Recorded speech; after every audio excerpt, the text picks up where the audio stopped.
سر لیکن یہ فرمائے گا کہ یہ جو فیصلہ کیا گیا، آپ کیا سمجھتے ہیں کہ یہ مسلم لیگ نون کی جو آزاد کشمیر کی قیادت ہے ان کا اپنا فیصلہ ہے، یا پھر وفاق سے ان کو انسٹرکشنز دی گئیں کہ وہ حکومت کا حصہ نہ بنے؟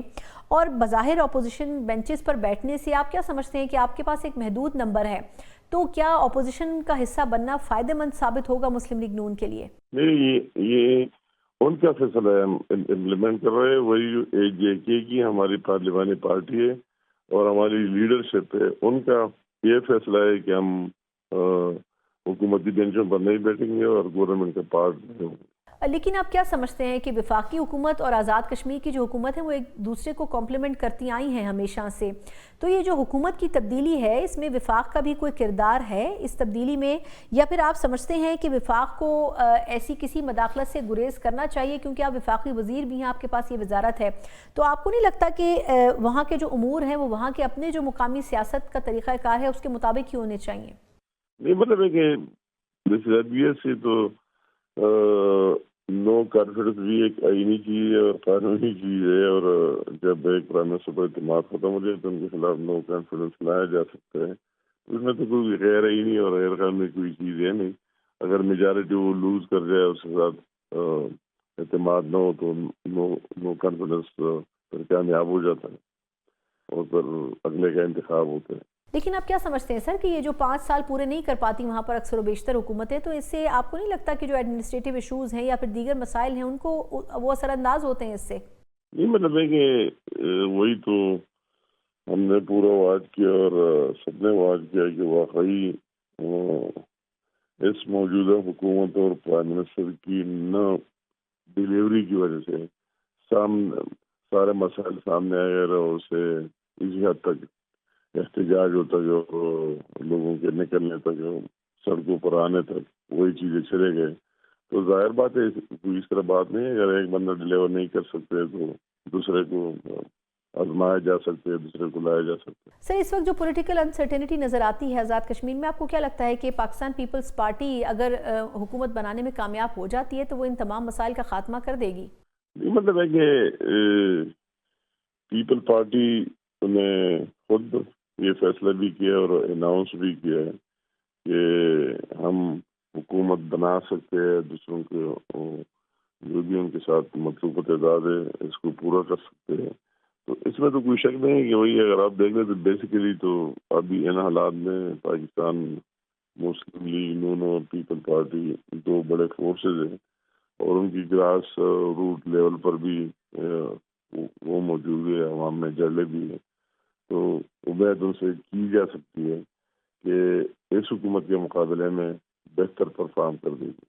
بہت بہت شکریہ انجینئر امین مقام صاحب ہمارے ساتھ موجود تھے، وفاقی وزیر برائے کشمیر اور گلگت بلتستان۔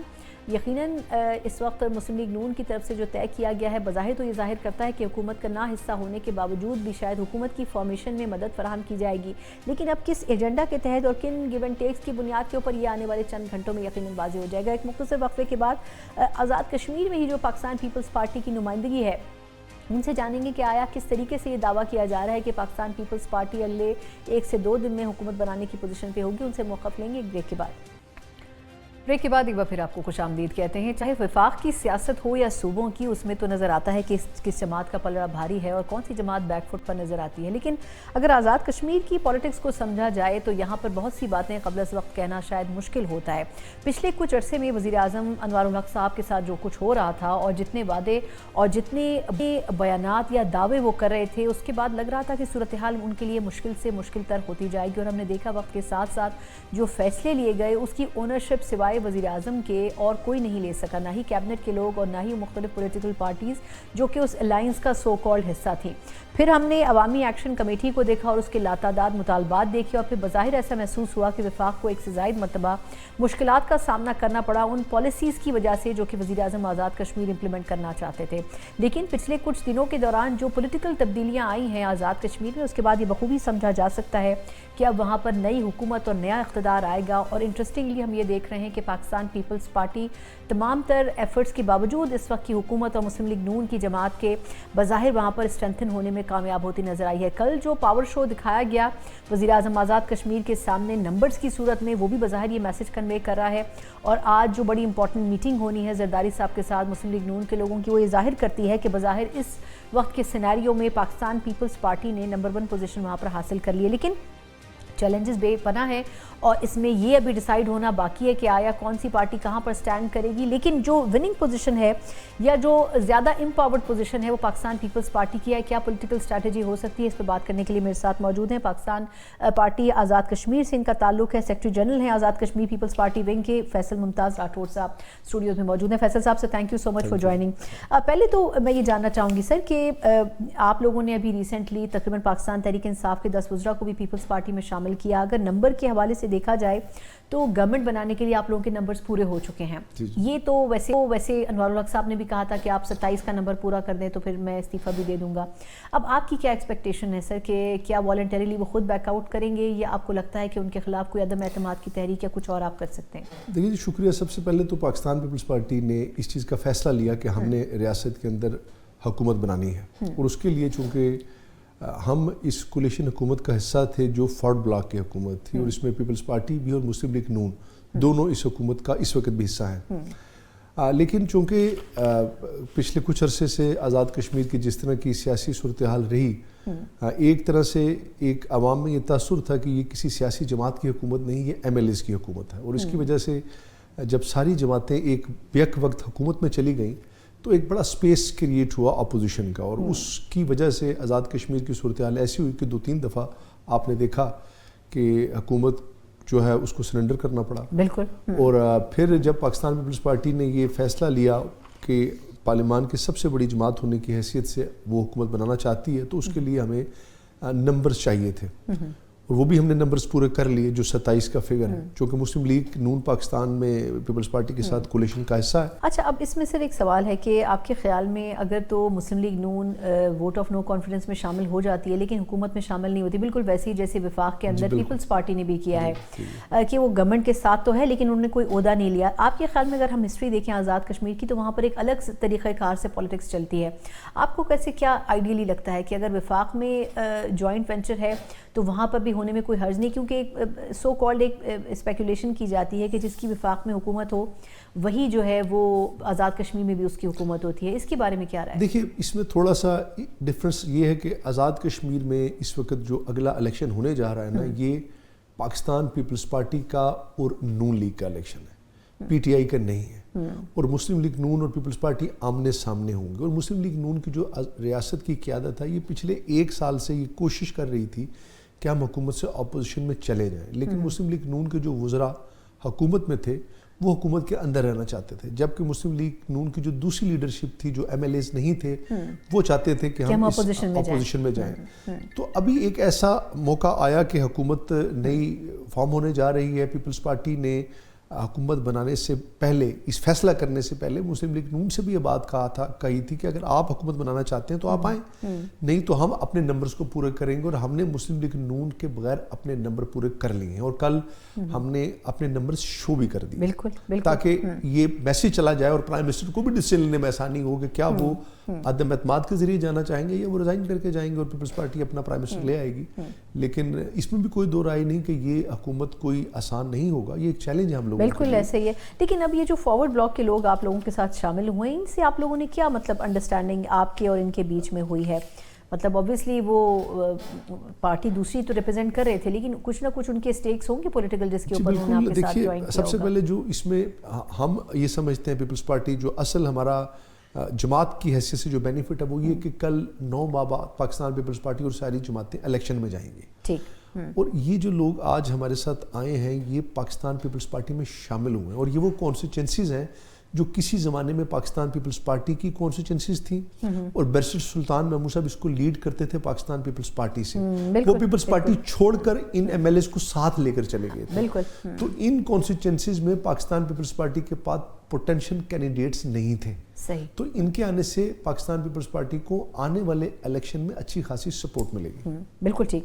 اچھا اب ایک اور اہم پہلو سر کہ آپ کے خیال میں آپشنز کیا دیکھے جا رہے ہیں؟ مطلب پیپلز پارٹی کیا سمجھتی ہے کہ کون سے کینڈیڈیٹس ہو سکتے ہیں ممکنہ طور پر، اور یہ ڈیسائیڈ کون کرے گا؟ مطلب زرداری صاحب کریں گے یا آزاد کشمیر پیپلز پارٹی کی لیڈرشپ ہی کرے گی کہ ہمارے ممکنہ کینڈیڈیٹس کون ہوں گے؟ دیکھیے پیپلز پارٹی اس وقت بھی ساری حکومت کے اندر موجود ہے. اگر صرف حکومت لینا مطلوب ہوتا تو پھر ایک پرائم منسٹر کی پوزیشن کے لیے ہم حکومت میں نہ آتے. یہ فیصلہ پاکستان پیپلز پارٹی کی لیڈرشپ نے کرنا ہے یا کر چکے ہیں کہ وہ اسی ایم ایل ایز میں سے کس کو پرائم منسٹر نامزد کرتے ہیں. کر چکے ہیں آپ کے خیال میں؟ یہ شاید کر چکے ہیں، لیکن جو بھی نامزد ہوگا یہ ایک چیلنج ہوگا پوری پاکستان پیپلز پارٹی کی قیادت کے لیے، چونکہ اس وقت آپ کے پاس وقت بھی تھوڑا ہے اور آپ نے اس ایکشن کمیٹی کا وہ معاہدہ جس میں وہ مطالبات ہیں جو وفاقی حکومت کے بغیر حل نہیں ہو سکتے اور کچھ وہ مطالبات ہیں جو کشمیر کی حکومت نے خود حل کرنے ہیں، تو ان تمام چیلنجز کو مد نظر رکھتے ہوئے ریاست کو برہانی کیفیت سے نکالنا یہ آسان نہیں ہے. مسلم لیگ نون اگر اپوزیشن میں جا رہی ہے تو وہ یہ سمجھتی ہے کہ اپوزیشن میں بیٹھ کر وہ اچھا اپنے لیے پولیٹکس کر سکتی ہے، چونکہ اس وقت ساری سیاسی جماعتوں کے لوگوں کا ایک ایکشن کمیٹی کے ساتھ رجحان جڑ گیا، اور کہیں نہ کہیں ہمیں یہ ماننا پڑے گا کہ پولیٹیکل نظام یا سیاسی قیادت یا جماعتیں کچھ ارریلیونٹ ہوئیں، لیکن چونکہ پاکستان پیپلز پارٹی ڈائلاگ پہ یقین رکھتی ہے، بات چیت کے ذریعے چیزوں کو حل کرنا چاہتی ہے، اور ریاست میں ابھی فورس یا زور کی بنیاد پہ چیزوں کو حل نہیں کیا جا سکے گا، یہ آپ نے دیکھ لیا اس سٹیج پر نہیں کیا جا سکتا. تو پیپلز پارٹی شاید ان چیزوں کو بہتر کر پائے. اچھا لیکن اب فیصل صاحب اب ایک بھی مسئلہ ہے نا کہ یہ جو عوامی ایکشن کمیٹی بنائی گئی تھی سو کالڈ، اس پہ بڑا کرٹیسزم ہوا. کچھ لوگوں کی رائے یہ تھی شاید یہ جان بوجھ کے بلیک میلنگ پوزیشن پر آ گئے. ایک تو یہ کہ پیپلز پارٹی کا ان مطالبات کے اوپر موقف کیا ہے، کیونکہ جب ہماری کچھ شوز میں بات ہوئی جو کمیٹی کے لوگ تھے ان سے بات، تو انہوں نے کہا کہ کچھ ایسے بھی مطالبات تھے جن کی ضرورت نہیں تھی، اور ہم جب چند مطالبے مانتے تھے تو پھر کچھ اور نئے لے کے آ جاتے تھے. دیکھیے یہ چیزیں سمجھنے کی ضرورت ہے کہ یہ وہ مطالبات تھے جو کہیں نہ کہیں لیگیسی میں چلتے آ رہے تھے، جن کو کبھی سیاسی جماعت ایڈریس نہیں ہوئے تھے، ان کو سیاسی پارٹیز گورنمنٹس اس کو ایڈریس کیا کرتی تھی. جب تمام سیاسی جماعتیں حکومت کے اندر آ گئیں تو وہی معاملات عوام کے پاس چلے گئے، اور جب عوام جتھوں میں تقسیم ہو جاتی ہے تو پھر اس کو اپنے طریقے سے وہ ہینڈل کرتی ہے. معاملات کچھ ٹھیک بھی تھے لیکن انہیں مس ہینڈل کیا گیا، انہیں اس طرح سے ڈیل نہیں کیا گیا، ان کو ٹائملی ایڈریس نہیں کیا گیا، وفاق سے اس طرح بات. اور اس کی وجہ کیا تھی کہ انوار الحق کی حکومت کے پیچھے کسی سیاسی جماعت کی ڈائریکٹلی آنرشپ نہیں تھی، چونکہ انوار صاحب بارہا یہ کہہ چکے تھے کہ یہ سیاسی جماعتوں کی حکومت نہیں ہے. جب ریاست کا وزیر اعظم خود تمام سیاسی جماعتوں کو ڈس آن کر دے گا تو کوئی بھی پولیٹیکل ورکر یا عام آدمی پھر اس کی آنرشپ نہیں لے گا، اور اس آنرشپ نہ ہونے کی وجہ سے میں سمجھتا ہوں کہ یہ اسپیس ہوا اور یہ عوامی ایکشن کمیٹیز اور یہ لوگ جو ہے اس طرح سڑکوں میں نکل آئیں.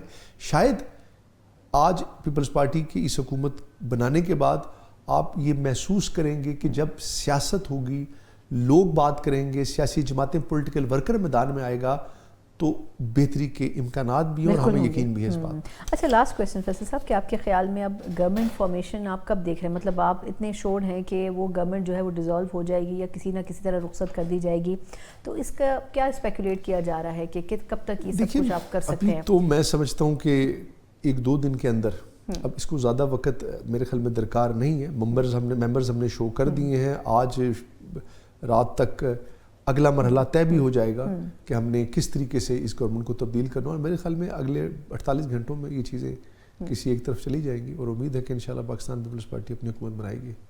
تھینک یو سو مچ، بہت بہت شکریہ Faisal Mumtaz director general Pakistan Peoples Party Azad Kashmir ہمارے ساتھ موجود تھے. بظاہر جو غلطیاں پچھلی گورنمنٹ ٹینیور یا اس وقت جو کرنٹ گورنمنٹ ہے اس میں ہوئی ہیں ان کا یقیناً سدباب کرنے کی کوشش ہوگی، لیکن یہ ایک بڑا چیلنج ہوگا کہ وفاق میں دو بڑی پاکستان کی سیاسی جماعتیں اکٹھی بیٹھی ہیں، آزاد کشمیر میں کس طریقے سے وہ اپنی پالیٹکس کو کنٹینیو کرتی ہیں. ایک مختصر وقفہ، اس کے بعد تھوڑا سا دفاعی لحاظ سے پاکستان اور افغانستان کے جو ڈائلاگ ہو رہے ہیں وہ کسی طور بھی لگ نہیں رہا کہ کسی پازیٹیو کنکلوژن کی طرف جائیں گے. کیا پاسبلٹیز ہو سکتی ہیں دفاعی لحاظ سے، اس کے اوپر بات کریں گے بریک کے بعد. ایک بار پھر آپ کو خوش آمدید کہتے ہیں.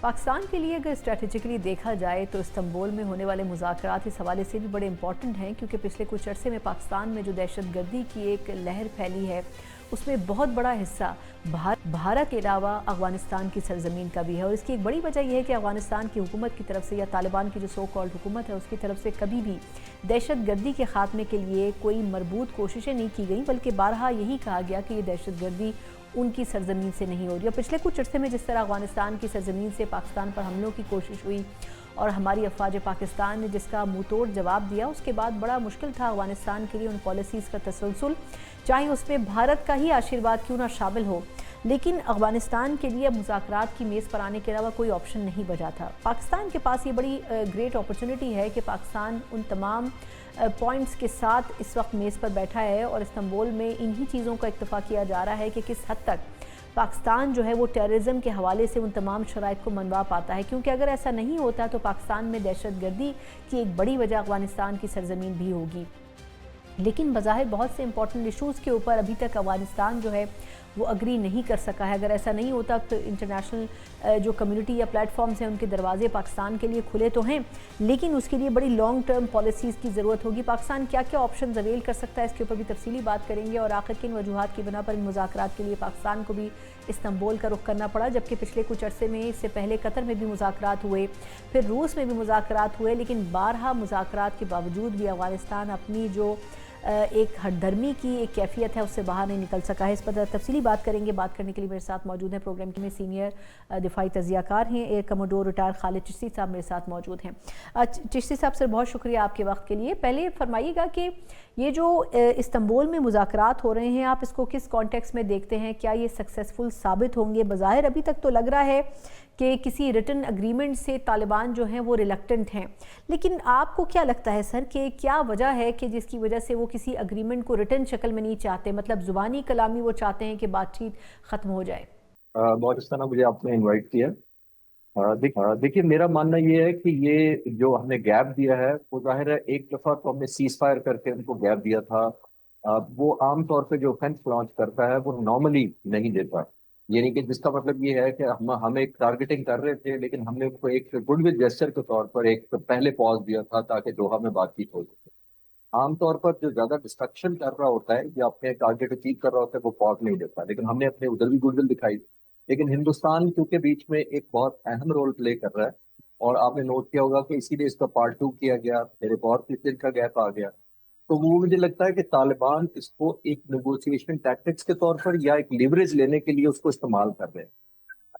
وہ اپنے ایک ایڈوانٹیج کے لیے ایک بارگیننگ چپ جس کو کہتے ہیں نا کہ ایڈوانٹیجز پوزیشن پر ہندوستان کو ظاہر ہے وہ ایک ڈکٹیشن دینا چاہتے ہوں گے کہ ہمیں تو یہ پیکیج مل رہا ہے، ہمیں تو یہ آپشن ملی ہے، تو ظاہر ہے ایک جس کو کہتے ہیں نا کہ بہتر ایک فیوریبل سچویشن اور لیں، فائنینشیل سینس میں لیں، ڈپلومیٹک لیں، اپنی ٹرمز بنوانے کی شاید کوشش کریں گے۔ اسی لیے وہ آپ نے نوٹ کیا ہوگا کہ وہ میئریبل فارم میں یا رائٹنگ میں نہیں لکھنا چاہ رہے، وہ چاہ رہے ہیں ایک اوپن ہینڈڈ رہے جس کو جب مرضی وائلیٹ کیا جا سکے، اپنی مرضی سے ریچ کیا جا سکے۔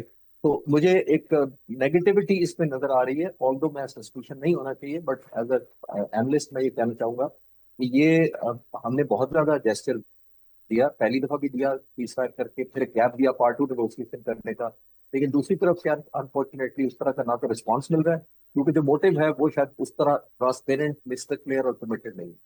یہ فرمائے گا کہ پاکستان کی گورنمنٹ کئی مرتبہ یہ بات کہہ چکی ہے افغان گورنمنٹ کو کہ وہ طالبان کے جو گروپس ہیں، ٹی ٹی پی کے گروپس ہیں، ان کے خلاف کارروائی کریں، لیکن نہ تو وہ ان کے خلاف کارروائی کرتے ہیں، نہ ہی وہ جو ان کی پناہ گاہیں ہیں ان کو ختم کرتے ہیں۔ پھر آپ کے خیال میں کیا سمجھا جائے کہ وہ ان تمام گروپس کو انڈورس کرتے ہیں، ان کو ایسٹس کے طور پر یوز کرتے ہیں، کیونکہ جب ان سے پوچھا جائے تو وہ تو ان سے لا تعلقی کا اظہار کرتے ہیں؟ دیکھیے سر نا، دو اس میں میری نظر میں جو انسینٹیو ہیں پہلے یا ان کے ٹارگیٹنگ جو اس کے اندر وہ دو طرح سے کرتے ہیں۔ ایک وہ یہ کرتے ہیں، آپ نے ٹھیک کہا کہ کیونکہ وہ ون ون سچویشن رکھنا چاہتے ہیں، تقریباً 22 کے قریب مختلف فیکشنز ہیں جس میں ایک تحریک طالبان افغانستان ہے، ایک تحریک طالبان پاکستان بنایا ہوا ہے انہوں نے، اور بہت سارے اور سیگمنٹ ہیں، اور یہاں پہ بہت ساری پاکٹس ہیں، کچھ کی سمپتی جو ہے وہ روس کی طرف ہے، کچھ چائنا کی طرف زیادہ انکلائنڈ ہے، کچھ مڈل ایسٹ کی طرف افیلیشن زیادہ رکھتے ہیں، کچھ ہندوستان کی طرف ہیں، خاص طور پہ جو ٹی ٹی پی ہے اس کی انڈیا کی طرف بڑی افیلیشن ہے۔ تو یہ کیونکہ پاور پاکٹس ہیں، آئسولیشن میں ہیں، اور جس سے زور لگتا ہے وہ پاور میں آ جاتا ہے، اور یہ ایک ان ریٹن رول کہنے یا ان ریٹن انڈرسٹینڈنگ فالو کرتے ہیں کہ جب ہم پاور میں ہوں گے تو آپ کو ایلیمنیشن کی طرف ہم نہیں جائیں گے، کیونکہ پاور ٹسل چلتی رہتی ہے،